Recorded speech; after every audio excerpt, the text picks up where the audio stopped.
이사야 29장.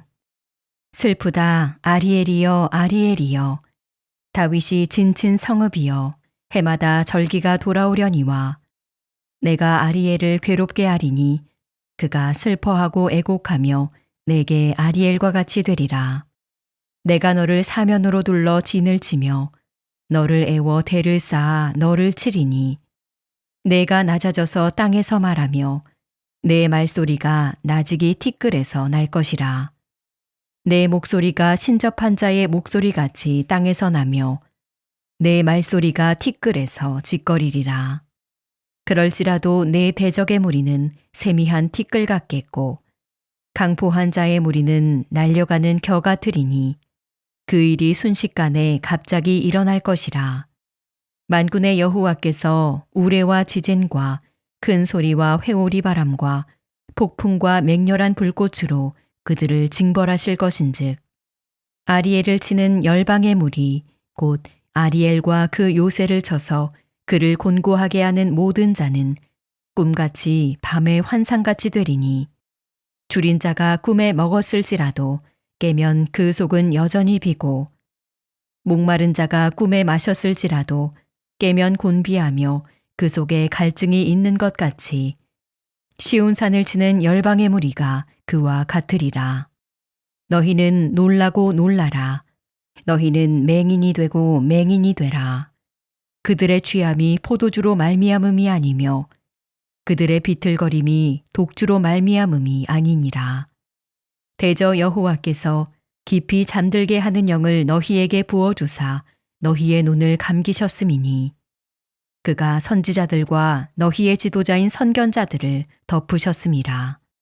그러므로 모든 계시가 너희에게는 봉한 책의 말처럼 되었으니, 그것을 글 아는 자에게 주며 이르기를 그대에게 청하노니 이를 읽으라 하면, 그가 대답하기를 그것이 봉해졌으니 나는 못 읽겠노라 할 것이요.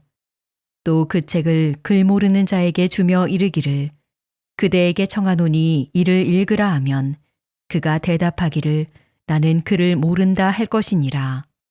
주께서 이르시되 이 백성이 입으로는 나를 가까이 하며 입술로는 나를 공경하나 그들의 마음은 내게서 멀리 떠났나니, 그들이 나를 경외함은 사람의 계명으로 가르침을 받았을 뿐이라. 그러므로 내가 이 백성 중에 기이한 일, 곧 기이하고 가장 기이한 일을 다시 행하리니, 그들 중에서 지혜자의 지혜가 없어지고 명철자의 총명이 가려지리라. 자기의 계획을 여호와께 깊이 숨기려 하는 자들은 화 있을진저, 그들의 일을 어두운 데에서 행하며 이르기를 누가 우리를 보랴, 누가 우리를 알랴 하니, 너희의 패역함이 심하도다. 토기장이를 어찌 진흙같이 여기겠느냐. 지음을 받은 물건이 어찌 자기를 지은 이에게 대하여 이르기를 그가 나를 짓지 아니하였다 하겠으며, 빚음을 받은 물건이 자기를 빚은 이에게 대하여 이르기를 그가 총명이 없다 하겠느냐. 오래지 아니하여 레바논이 기름진 밭으로 변하지 아니하겠으며 기름진 밭이 숲으로 여겨지지 아니하겠느냐. 그날에 못 듣는 사람이 책의 말을 들을 것이며 어둡고 캄캄한 데에서 맹인의 눈이 볼 것이며, 겸손한 자에게 여호와로 말미암아 기쁨이 더하겠고, 사람 중 가난한 자가 이스라엘의 거룩하신 이로 말미암아 즐거워하리니, 이는 강포한 자가 소멸되었으며 오만한 자가 그쳤으며 죄악의 기회를 엿보던 자가 다 끊어졌음이라. 그들은 송사로 사람에게 죄를 씌우며 성문에서 판단하는 자를 올무로 잡듯하며 헛된 일로 의인을 억울하게 하느니라.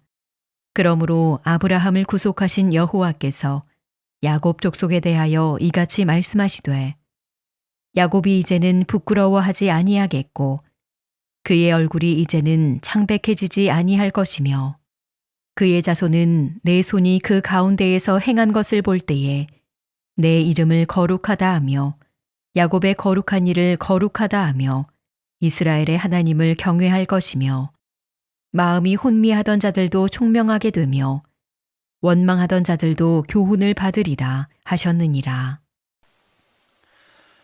안녕하세요. 오늘은 아리엘이여 라는 제목으로 함께 말씀을 나누고자 합니다. 오늘 본문을 보면 하나님께서 이스라엘 백성들을 향한 탄식의 내용이 나옵니다. 그 탄식의 내용은 무엇인가?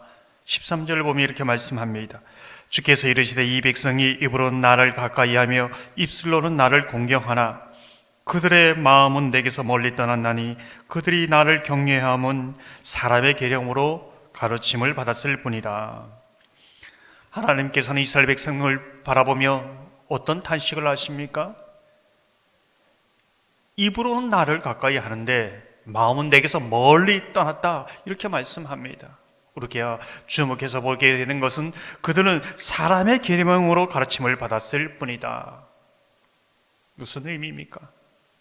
하나님께서 가르쳐주신 그 말씀을 통해서 그 뜻을 깨닫고 하나님을 만나려고 하는 것이 아니라 사람에게 배운 방법으로, 사람이 원하는 방식으로 나를 만나려고 하고 있다, 탄식하는 겁니다. 우리는 질문합니다. 이스라엘 백성들의 어떤 모습을 보고 입으로는 가까운데 마음은 떠나 있다고 말씀하고 있는가? 이러한 모습은 오늘 살아가는 우리의 모습은 아닌가 질문하게 되지요. 주일 설계에도 말씀드렸던 것처럼 하나님이 임재하는 것, 은혜의 보좌, 속죄소는 어떤 것인가? 언약궤가 있습니다. 언약궤 안에는 오직 하나님의 말씀이 있지요. 그 덮개가 덮여져 있고 어린 양의 피가 뿌려져 있습니다. 양쪽에는 천사들이 서 있지요. 그 사이의 공간, 여기를 은혜의 보좌, 속죄소, 하나님의 임재가 나타나는 곳, 하나님의 영광이 나타나는 곳, 하나님의 말씀이 계시되는 곳이라고 할 수 있습니다. 이것은 지금 이스라엘 백성들의 삶을 바라볼 때 무엇을 말씀하고 있는가? 이 백성들은 오직 말씀을 통하여, 오직 어린 양의 제사를 통하여 하나님을 만날 수 있고 하나님을 예배할 수 있는데, 그들 마음 중심 그 한가운데 언약궤 안에는 말씀이 있는 것이 아니라 사람들의 계명, 이방 사람들이 원하는 것, 그것을 얻기 위해 찾고 있다는 것이지요. 하나님이 무엇을 원하는지 관심이 없습니다. 그래서 거기에 하나님의 임재가 없습니다. 하나님의 은혜가 나타나지 않습니다. 하나님의 기쁨이 경험되지 않는 것이지요. 하나님께서는 이스라엘 백성들을 향하여 아리엘이여 아리엘이여 이렇게 부르십니다. 1절에 보면 슬프다 아리엘이여 아리엘이여 다윗이 진친 성읍이여 해마다 절기가 돌아오려니와. 아리엘은 유다를 향한 애칭입니다. 하나님의 암사자, 하나님의 사랑을 받는 자라는 뜻이 가지고 있지요. 하지만 지금 어떤 상황인가? 슬프다 아리엘이여 이렇게 말하고 있습니다. 8절을 보면 이들의 상황에 대해서 이렇게 말합니다. 지금 굶주립니다. 지금 목이 마릅니다. 얼마나 간절했던지 꿈속에서 먹고 마시면서 만족했습니다. 그러나 꿈에서 깨어보니 여전히 혁기가 느껴지고 목마름이 있습니다. 이것이 지금 유다 백성의 삶이라는 것이죠. 너무 허무한 겁니다. 지금 하나님의 사랑받는 자 이스라엘, 유다의 상황을 보면서 하나님은 아리엘이여 아리엘이여 부르고 있습니다. 어떤 심정일까요? 그 마음에 하나님의 말씀을 담고 하나님의 의자의 은혜의 보좌 앞에 나와 하나님을 만나라, 그렇게 탄식하고 있는 겁니다. 진정한 아리엘로 서라, 하나님의 은혜로 안에 서라, 이렇게 말씀하고 있는 것이지요. 신학자 스프로울은 이런 이스라엘 백성들 향하여 이렇게 말합니다. 하나님이 여러분을 있는 모습 그대로 받아주신다라는 엄청난 거짓말을 믿지 말라. 하나님의 나라의 요구 조건은 무척 엄격하다. 사랑의 복음은 달콤한 은혜로 보기 좋게 꾸며져서는 안 된다. 하나님은 교만한 사람들을 교만한 모습 그대로 받아주시지 않는다. 그 사랑은 거룩한 요구를 담고 있다. 우리는 회개하는 심령으로 무릎을 꿇고 그분께 나가야 한다. 하나님의 말씀을 마음에 담고 그 말씀을 통하여 어린 양의 보혈을 의지하여 주님 앞에 나아가 은혜의 보좌로 나아가 진정한 아리엘로 회복되어지는 저와 여러분의 삶이 되기를 주님의 이름으로 축원합니다.